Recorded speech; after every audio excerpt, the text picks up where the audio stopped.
are successful, I will be there for you at the end to celebrate your success and to cheer you on, and and to just basically celebrating your success at the finish line.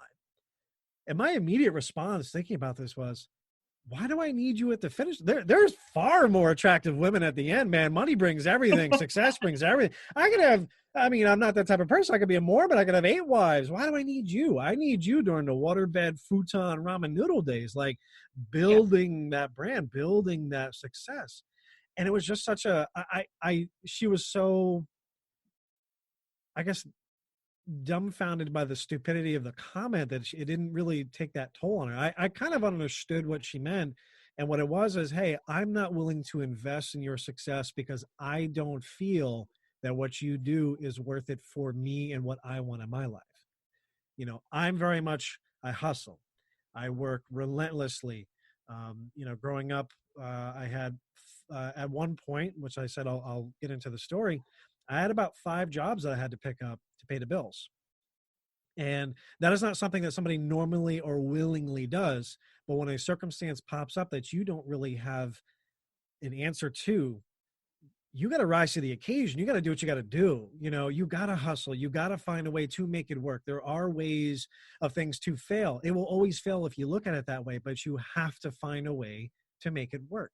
And if it really, truly cannot work, it is truly broken, then you learn something from that, from yourself. And then you make sure not to make those same steps to get into that gunked up situation again, where it is the Kobayashi Maru is something I like to refer to if anybody's a Star Trek fan. It's a no-win situation, and it makes it difficult to keep track of your goals, your determination to get those goals.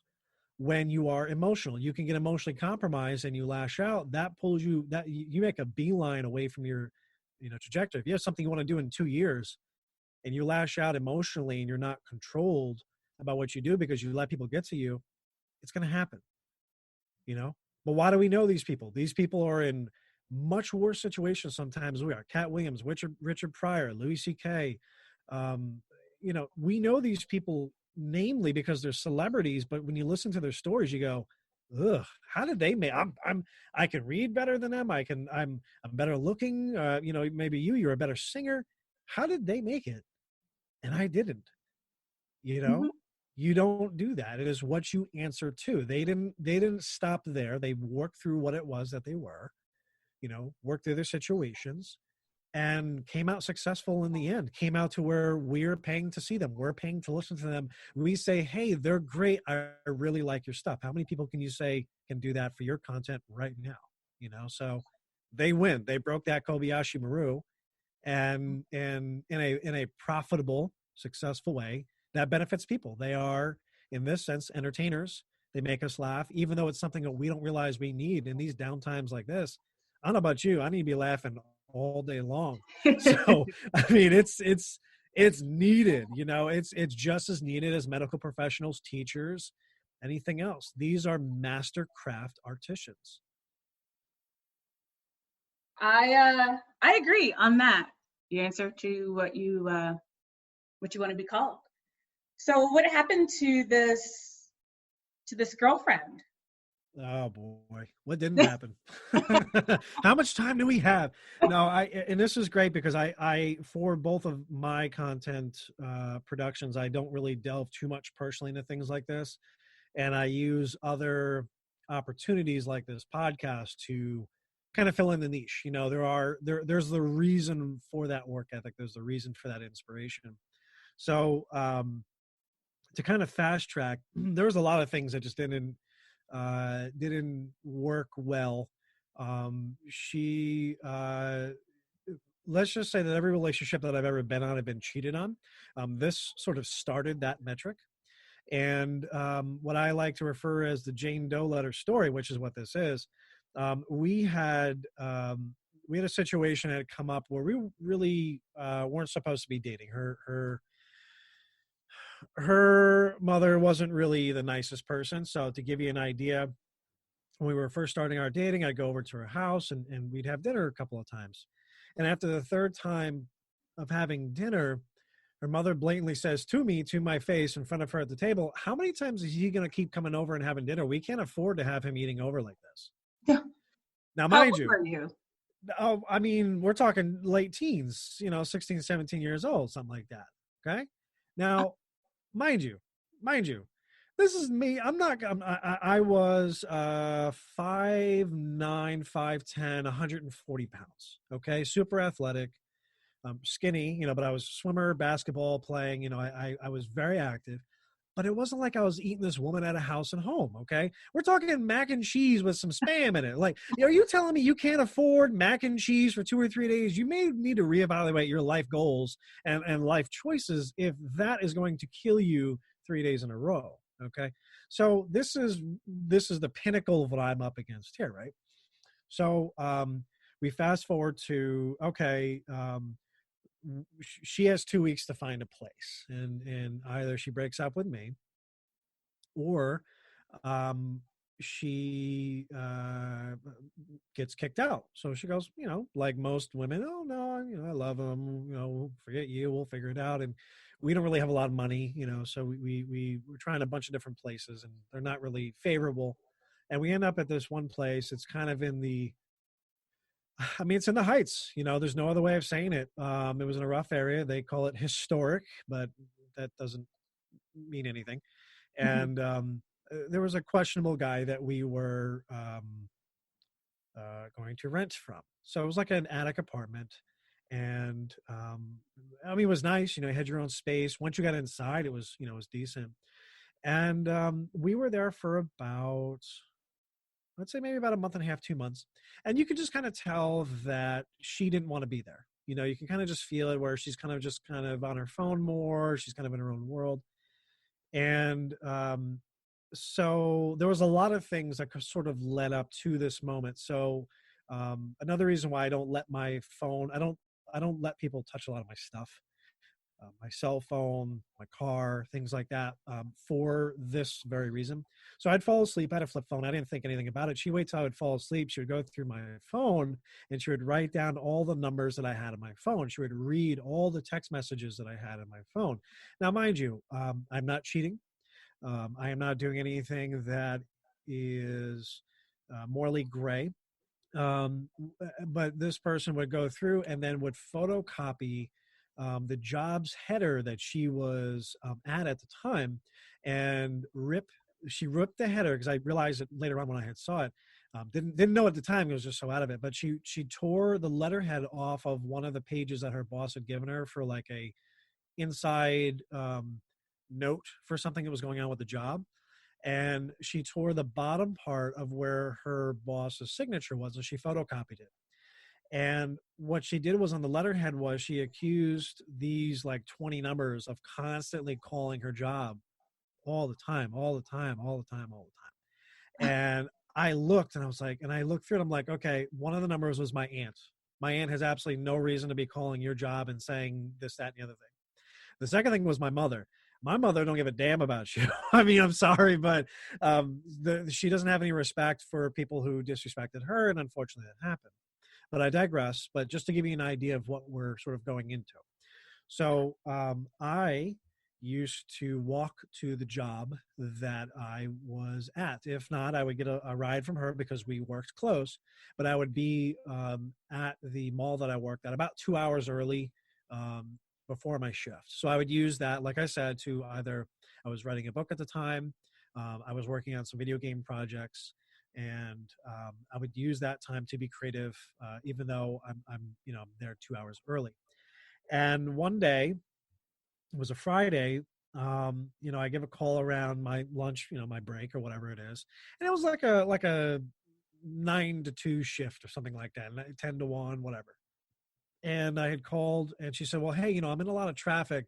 I can't hear you because of construction. Let me call you back." I was like, all right, whatever. We were arguing earlier that morning, whatever it was.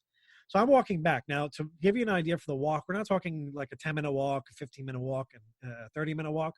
This job was an hour and 15 minutes walking one way. And I did not drive at the time. I didn't even have a bike at the time, because I just that was where I was. I was working a part-time job, putting money towards an apartment that I could try to afford, and working my way up. And as I'm walking back, I'm calling a couple of my friends, but I would get off the phone. I would call her back, and I get no answer. And then, call later on, no answer. So that's strange. Usually there'd be some sort of text or some sort of phone call or something. So I'm coming back into the neighborhood, and I'm on the phone with somebody. I don't remember who it was at the time. I think it was a friend of mine, military guy or something like that. And I come up into the apartment, and there's stuff missing. So obviously, the first thing that I'm thinking is, all right, questionable landlord. He's kind of hiring people that are, homeless to, come in and paint, come in and clean, shovel snow. Um, Maybe I got bungled. I wasn't the only one who had these keys. They were given to me. We'd never changed the lock. The agreement was, you're kind of a quote unquote guest in my house, so you didn't have to report anything. Just straight cash for him. And so I'm looking around, and I cannot process what's going on, right? And I can't figure it out. I'm looking around, and I'm just like, I'm about to call the cops. And I hang up the phone with my friend, and I go to call my girlfriend. And all I hear is vibrating. And I'm looking around, and I can't process that the phone is sitting on my desk. It's her phone. We both had the same lines. She had my partner line. The phone is ringing on my desk. Or actually, it was on my seat, rather, mind you. It was on my seat. And I cannot process what's going on. This has never happened to me before, and I hope that it never happens to anybody else. I'm more prepared for it now, but I read the note, and there was a note that was left to it, and it was basically, hey, I'm this is not for me. I'm moving out.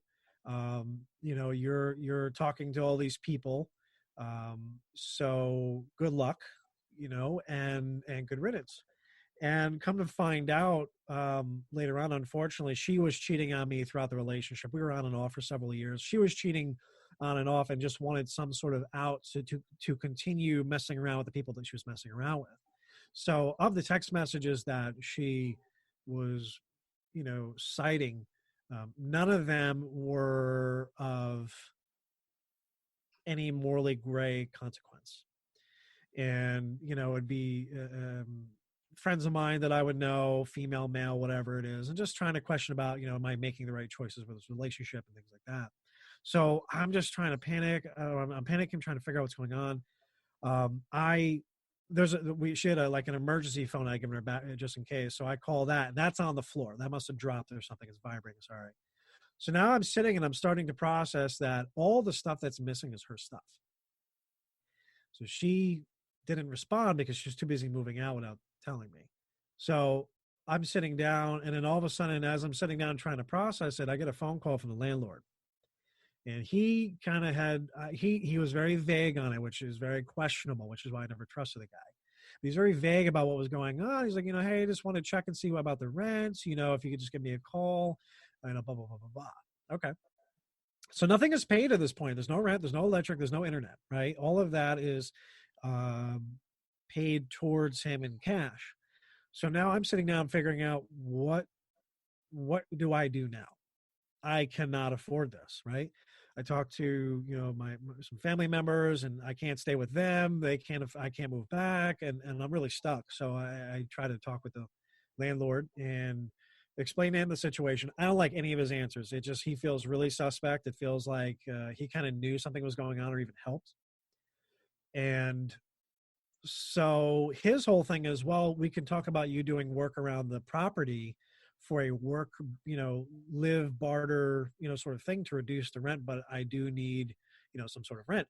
Meanwhile, he's showing my apartment to other people before I've even made a decision what I'm going to do, because he doesn't even want to hear, you don't have the money or whatever it is. He didn't honor our, my privacy. Come to find out, one of the people that he's showing was somebody who I used to work with right down the road at a print shop that I worked at. An older lady needed a place, so she was in the area, and the boss was trying to get her to stay in the area to do the bookbinding there. That is the most embarrassing thing that you could come across. So now I'm freaking out, right? I'm like, okay, what do I do? How do I pay for this? What is the amount of money that I need to make what can I apply to for? Nothing's off the books. It could be fast food. It could be doing laundry for somebody. It could be something overnight.